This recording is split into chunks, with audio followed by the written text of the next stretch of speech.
Okay? So, kailangan ng fix ng water para ma-digest yung food nila. So, tumutulong ang water para mag-break down yung food at para move siya sa katawan nila para makuha nila yung nutrients na kailangan nila para lumaki. So, tumutulong din ito para hindi sila mainitan at maalis yung waste plants.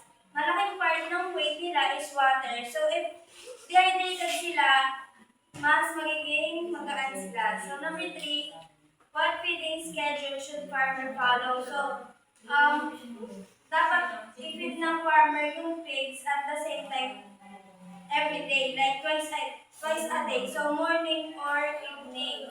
Kailangan niya bigyan ng tamang amount ng food based sa age and size. Dapat din siguraduhin ng farmers na may clean water sila lagi if possible. Pwede silang gumamit ng automatic feeders para consistent ang feeding schedule. Dapat din bantayan nila yung pigs para make sure na nakakakuha sila ng sapat na food.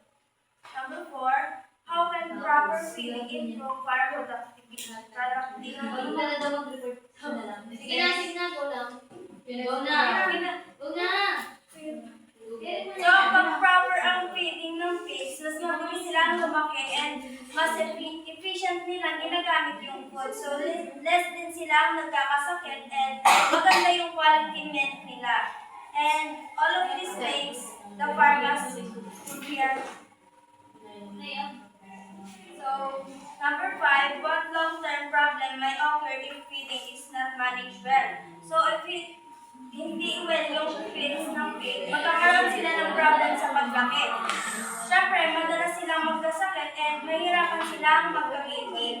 This can lead to mas maraming pigs na mamamatay and yung farmer na lugi. So, hindi rin sila good sa pig kasi stress sila and hindi healthy. Moreover, environmental problems and it can be identified with proper diets. Okay?